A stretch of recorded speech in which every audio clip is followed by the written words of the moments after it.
নমস্কার। আজকে এমন একজনের বাড়িতে এসে উপস্থিত হয়েছি, আমাদের প্রজন্ম, আমাদের আগের প্রজন্ম, এমনকি আজকের প্রজন্মের কাছেও তিনি একটা আশ্চর্য আইকন, আমাদের নস্টালজিয়া। আমাদের পুজো আসছে, শারদ উৎসব। আর শারদ উৎসবের আগে মহালয়ার দিন যার উদাত্ত কণ্ঠে ভরে উঠত আশ্বিনের শারদ প্রাতে বেজে উঠেছে আলোকমঞ্জিত, ধরণীর বহিরাকাশে অন্তরিত মেঘমালা, প্রকৃতির অন্তরাকাশে সেই রেডিও, তখনও টিভি আসেনি, সেই রেডিওর সামনে আমরা সবাই জড়ো হয়ে বসতাম। আর একজন মানুষ তার সেই উদাত্ত কণ্ঠে তিনি বলে চলেছেন, দেবীকে আহ্বান করছেন, আবাহন করছেন, যা দেবী সর্বভূতেষু শক্তিরূপেণ সংস্থিতা। সেই বীরেন্দ্রকৃষ্ণ ভদ্র, সেই বীরেন্দ্রকৃষ্ণ ভদ্রের বাড়িতে এসে আমরা উপস্থিত হয়েছি। বীরেন্দ্রকৃষ্ণ মানেই আমাদের দুর্গার আবাহন, মহালয়া।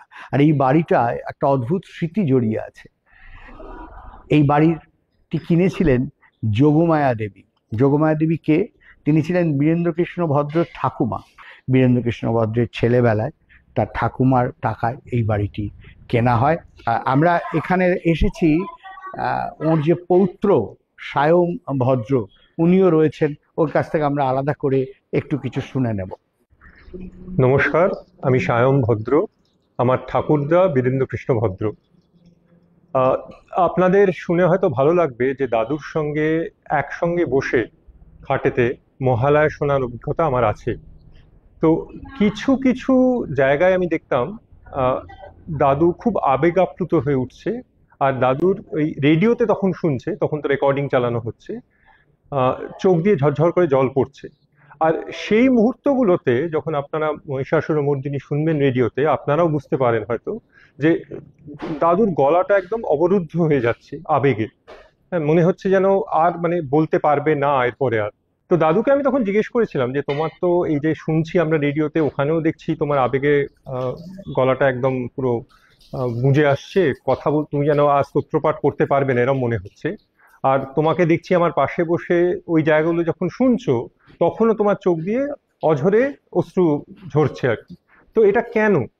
তো তখন দাদু বলেছিল যে আমি যখন স্তোত্রপাঠ করি, ওই ওই কিছু মুহূর্তে আমার মনে হয় যেন সাক্ষাৎ দেবী আমার একদম সামনে দাঁড়িয়ে আছে।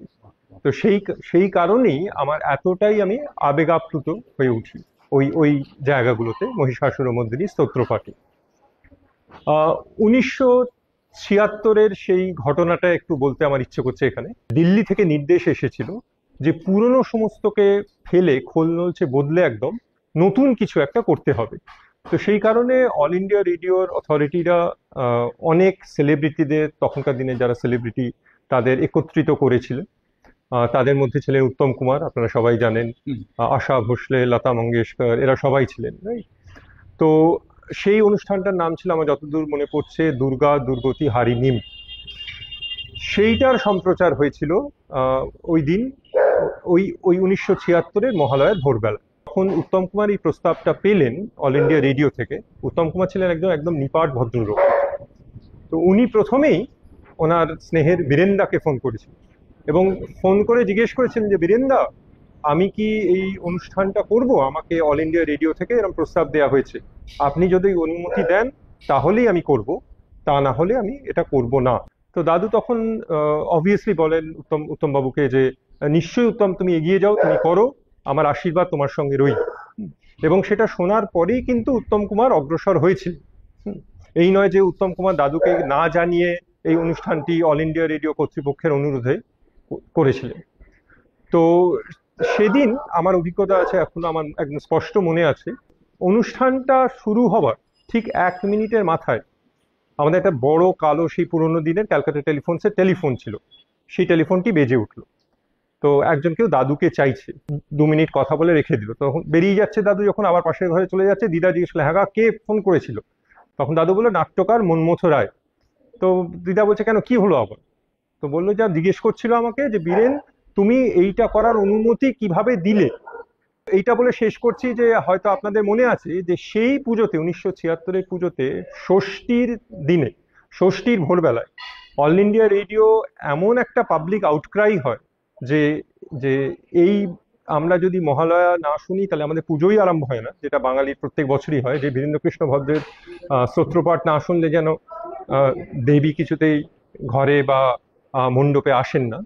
তো এমনই একটা বিরাট পাবলিক আউটক্রাই হলো যে অল ইন্ডিয়া রেডিও কর্তৃপক্ষ বাধ্য হয়েছিলেন সেই বছর ষষ্ঠীর ভোরবেলায় সেই বাণী কুমার, পঙ্কজ মল্লিক এবং বীরেন্দ্রকৃষ্ণ ভদ্রের মহালয়টাকেই সম্প্রচার করতে। আপনারা এক অসাধারণ ইতিহাস শুনলেন বীরেন্দ্রকৃষ্ণ ভদ্রের পৌত্রর কাছ থেকে, এবং আমারও তখন মনে পড়ে যাচ্ছে যে আমরা এতটাই ক্ষুব্ধ হয়েছিলাম যে সবাই মিলে আকাশবাণী কলকাতাকে জানানো হয়েছিল যে ওটা আমরা শুনতে চাই, তাছাড়া বাঙালির পুজো শুরু হবে না। এবং তারপরে যেটা শুনলেন যে ষষ্ঠীর দিন শোনার পরে মনে হলো সত্যি সত্যি এবার মা আসছেন। আজ এই পর্যন্ত, দেখা হবে আবার আগামী সপ্তাহে আপনাদের সঙ্গে।